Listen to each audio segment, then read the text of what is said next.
नमस्कार BA third year music theory paper second unit second में topic है कर्नाटक संगीत में शास्त्रीय संगीत के प्रकार। तो कर्नाटक संगीत में क्लासिकल म्यूजिक के कौन कौन से स्वरूप है, जैसे हमारे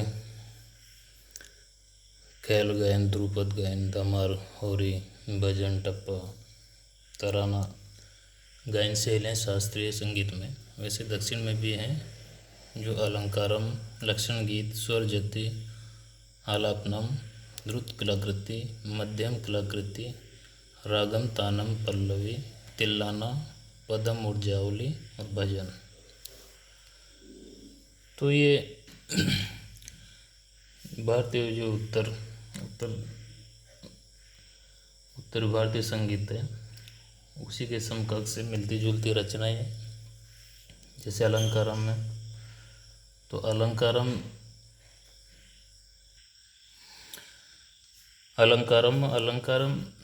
हमारे अलंकार की तरह ही है। जो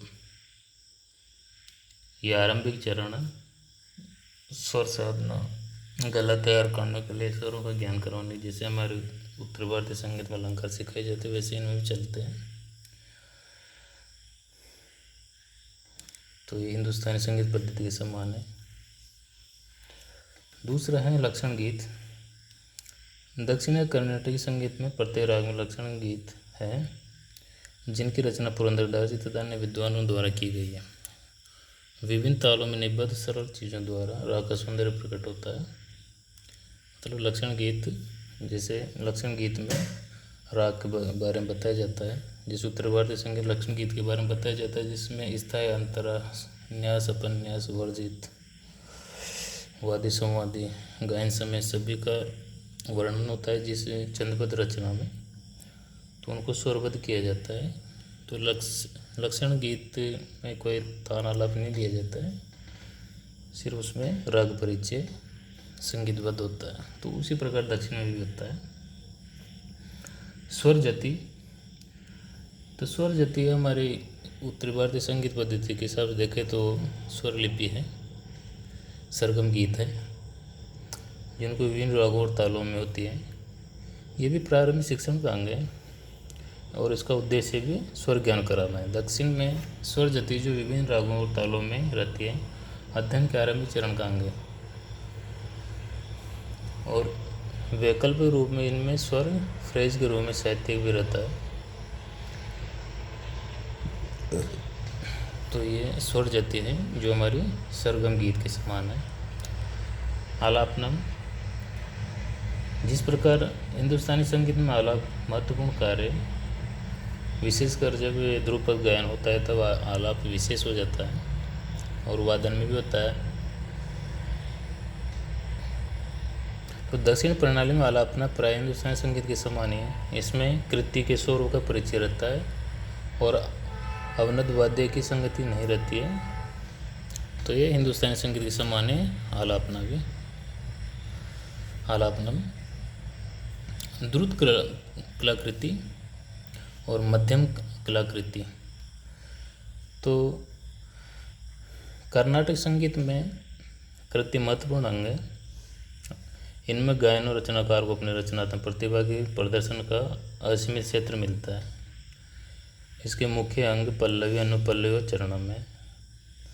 ताल अथवा राग के बारे में कोई प्रतिबंध नहीं होता इसमें, मतलब बीच में ताल रोक की जा सकती है और राग को भी चेंज किया जा सकता है। तो द्रुत कलाकृति हमारे छोटे ख्याल के समान है और मध्यम कलाकृति हमारी विलंबित ख्याल के समान है। तो दक्षिण की द्रुत एवं मध्यम कलाकृति उत्तर के छोटे और बड़े ख्याल के समान है और राग आलापना जो कृति में अल्प प्रयुक्त होता है उत्तर के आलाप के समान है। तो इसमें इनकी कृतियों में और हमारी कृतियों में इतना अंतर है कि हमारी कृतियों में साहित्य कम रहता है और दक्षिण की कृतियों में साहित्य भरमार होता है।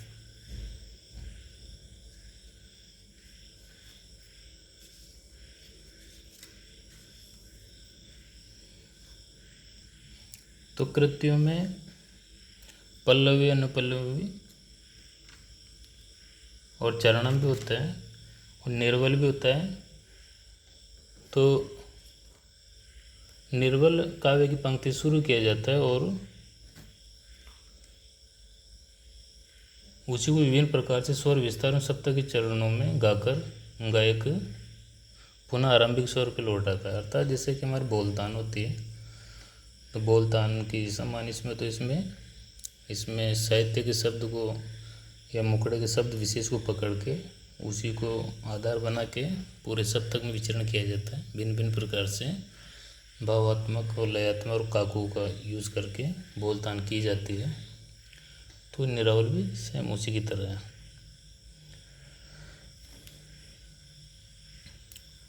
तो और रागम तानम पल्लवी, तो रागम तानम पल्लवी एक कर्नाटक संगीत। रागम तानम पल्लवी एक आवश्यक सृजनात्मक संगीत है जिसमें संगीतकार को अपने सांगीतिक कौशल, कल्पना शक्ति और व्यक्तिगत योगदान के प्रदर्शन का अवसर मिलता है। इस विस्तृत राग प्रस्तुतिकरण के बाद तानम होता है। जैसे राग के बाद तानम होता है, तान ली जाती है, जो ध्रुपद के नोम तोम के समान होता है।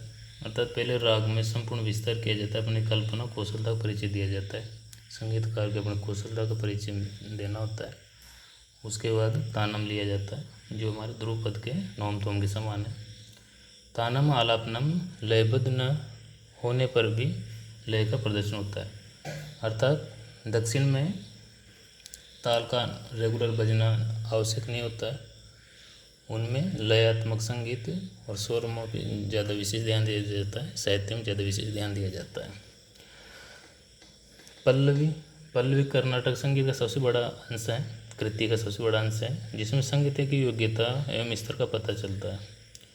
मतलब संगीतकार का उसकी कुशलता का, उसकी तैयारी का पता पल्लवी में चलता है और इसे कार्यक्रम की प्रतिष्ठा प्रतिस्थापित होती है। इसमें एकदम विलंबित से शुरू कर हिंदुस्तानी संगीत के बड़े ख्याल की सभी विशेषताएं पूरी करता है। मतलब हमारा जो बड़ा ख्याल है उसमें जो विशेषताएं होती हैं वो वहाँ के पल्लवी में वो दिखाई देती है। पल्लवी की महत्वपूर्ण बात यह है कि कलाकार को इसमें उपज का परिचय देना होता है। जैसे ख्याल में हमारे ख्यालों को प्रकट करना पड़ता है, तो पल्लवी में भी अपने ख्याल और अपने उपज का परिचय देना पड़ता है, कौशलता दिखानी पड़ती है। तिल्लाना, तिल्लाना भी हमारे तराने का तरह निरर्थक शब्दों का स्वरबद्ध रचना है, जैसे उत्तरी भारत संगीत में चलता है। पदम और जावली, पदम और जावली दक्षिण का सुगम शास्त्रीय संगीत है जो ठुमरी और टप्पा के समान है। मतलब पदम ठुमरी के और जावली टप्पा के समान है, ये दक्षिण का सुगम संगीत है। और दक्षिण में भजन, जैसे हमारे मीरा सूरदास, अनेक कवियों ने, भक्तों ने जैसे भजन गाए पदों की रचना कर करके, वैसे ही दक्षिण में भी अनेक संतों ने भजन गाए हैं, रचना की है। तो ये बस इनकी भाषा और शैली डिफरेंट है, बाकी सब ईश्वर आराधना से जुड़ी रचना होती है भजन। तो ये है दक्षिण की, इनके बारे में और भी आगे की वीडियोज में विस्तार से बताया जाएगा। धन्यवाद।